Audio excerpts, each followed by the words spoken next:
नमस्कार दोस्तों, हमारे चैनल में आप सभी का स्वागत है। माँ दुर्गा जी के 5वें स्वरूप को स्कंदमाता के नाम से जाना जाता है। ये भगवान स्कंद कुमार कार्तिकेय नाम से भी जाने जाते हैं। ये प्रसिद्ध देवासुर संग्राम में देवताओं के सेनापति बने थे। पुराणों में इन्हें कुमार और शक्तिधर कहकर इनकी महिमा का वर्णन किया गया है। इनका वाहन मयूर है, अतः इन्हें मयूरवाहन के नाम से भी अभिहित किया गया है। इन्हीं भगवान स्कंद की माता होने के कारण माँ दुर्गा जी के इस 5वें स्वरूप को स्कंदमाता के नाम से जाना जाता है। इनकी उपासना नवरात्रि पूजा के 5वें दिन की जाती है। इस दिन साधक का मन विशुद्ध चक्र में अवस्थित होता है। इनके विग्रह में भगवान स्कंद जी बाल रूप में इनकी गोद में बैठे होते हैं। स्कंदमाता स्वरूपिणी देवी की 4 भुजाएं हैं। ये दाहिनी तरफ की ऊपर वाली भुजा से भगवान स्कंद को गोद में पकड़े हुए हैं और दाहिनी तरफ की नीचे वाली भुजा जो ऊपर की ओर उठी हुई है उसमें कमल पुष्प है। बाईं तरफ की ऊपर वाली भुजा वरमुद्रा में तथा नीचे वाली भुजा जो ऊपर की ओर उठी है उसमें भी कमल पुष्प ली हुई हैं। इनका वर्ण पुनर्ता शुष्र है। ये कमल के आसन पर विराजमान रहती हैं। इसी कारण से इन्हें पद्मासना देवी भी कहा जाता है। सिंह भी इनका वाहन है। नवरात्र पूजन के 5वें दिन का शास्त्रों में पुष्कल महत्व बताया गया है। इस चक्र में अवस्थित मन वाले साधक की समस्त बाह्य क्रियाओं एवं चित्तवृत्तियों का लोप हो जाता है। वो विशुद्ध चैतन्य स्वरूप की ओर अग्रसर हो रहा होता है। उसका मन समस्त लौकिक सांसारिक मायिक बंधनों से विमुक्त होकर पद्मासना माँ स्कंदमाता के स्वरूप में पुनर्तः तल्लीन होता है। इस समय साधक को पूर्ण सावधानी के साथ उपासना की ओर अग्रसर होना चाहिए। उसे अपनी समस्त ध्यान वृत्तियों को एकाग्र रखते हुए साधना के पथ पर आगे बढ़ना चाहिए। माँ स्कंदमाता की उपासना से भक्त की समस्त इच्छाएं पूर्ण हो जाती हैं। इस मृत्युलोक में ही उसे परम शांति और सुख का अनुभव होने लगता है। उसके लिए मोक्ष का द्वार स्वयमेव सुलभ हो जाता है। स्कंदमाता की उपासना से बालरूप स्कंद भगवान की उपासना भी स्वयमेव हो जाती है। यह विशेषता केवल इन्हीं को प्राप्त है, अतः साधक को स्कंदमाता की उपासना की ओर विशेष ध्यान देना चाहिए। सूर्यमंडल की अधिष्ठात्री देवी होने के कारण इनका उपासक अलौकिक तेज एवं कांति से संपन्न हो जाता है। एक अलौकिक प्रभामंडल अदृश्य भाव से सदैव उसके चतुर्दिक परिव्याप्त रहता है। ये प्रभामंडल प्रतिक्षण उसके योगक्षेम का निर्वहन करता रहता है। अतः हमें एकाग्र भाव से मन को पवित्र रखकर माँ की शरण में आने का प्रयत्न करना चाहिए। इस घोर भवसागर के दुखों से मुक्ति पाकर मोक्ष का मार्ग सुलभ बनाने का इससे उत्तम उपाय दूसरा नहीं है। माँ कात्यायनी माँ दुर्गा के 6वें स्वरूप का नाम कात्यायनी है। इनका कात्यायनी नाम पड़ने की कथा इस प्रकार है। कत नामक एक प्रसिद्ध महर्षि थे। उनके पुत्र ऋषि कात्या हुए। इन्हीं कात्य के गोत्र में विश्व प्रसिद्ध महर्षि कात्यायन उत्पन्न हुए थे। इन्होंने भगवती पराम्बा की उपासना करते हुए बहुत वर्षों तक बड़ी कठिन तपस्या की थी। उनकी इच्छा थी कि माँ भगवती उनके घर पुत्री के रूप में जन्म लें। माँ भगवती ने उनकी यह प्रार्थना स्वीकार कर ली थी। कुछ काल पश्चात जब दानव महिषासुर का अत्याचार पृथ्वी पर बहुत बढ़ गया तब भगवान ब्रह्मा विष्णु महेश तीनों ने अपने अपने तेज का अंश देकर महिषासुर के विनाश के लिए एक देवी को उत्पन्न किया। महर्षि कात्यायन ने सर्वप्रथम इनकी पूजा की।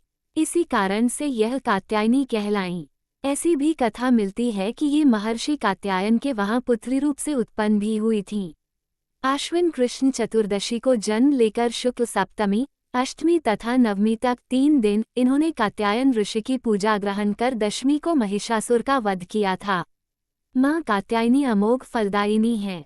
भगवान कृष्ण को पति रूप में पाने के लिए ब्रज की गोपियों ने इन्हीं की पूजा कालिंदी यमुना के तट पर की थी।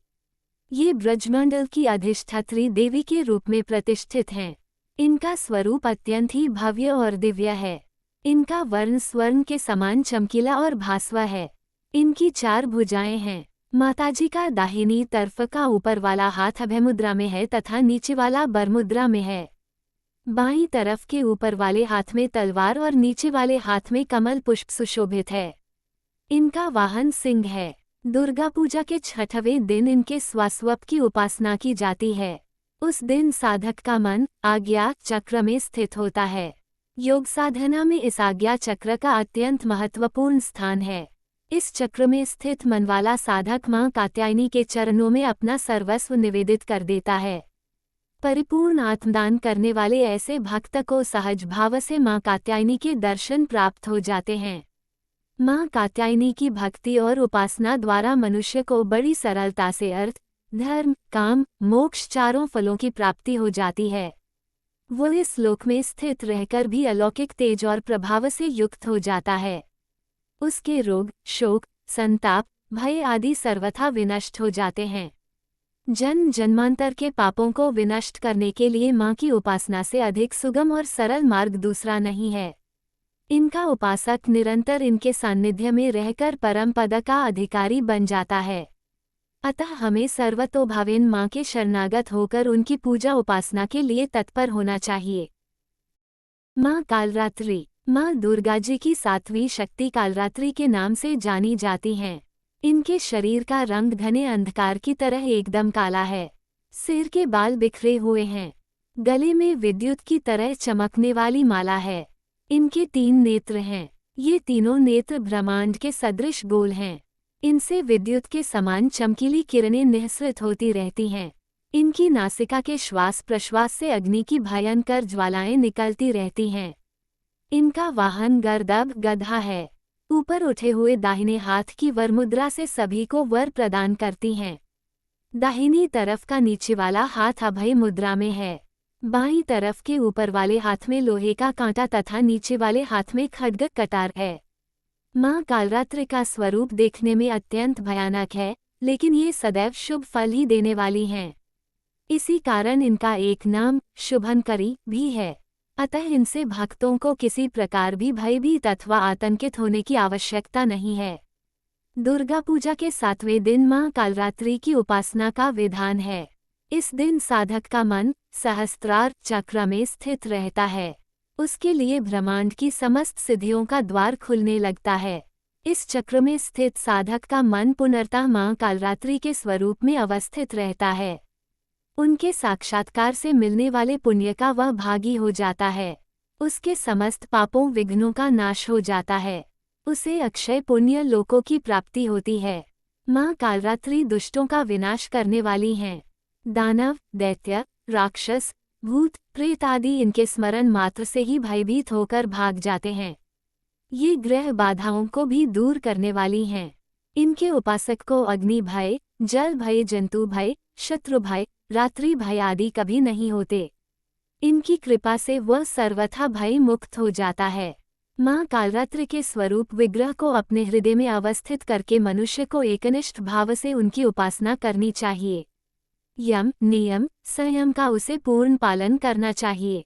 मन, वचन, काया की पवित्रता रखनी चाहिए। वह शुभंकरी देवी हैं। उनकी उपासना से होने वाले शुभों की गणना नहीं की जा सकती।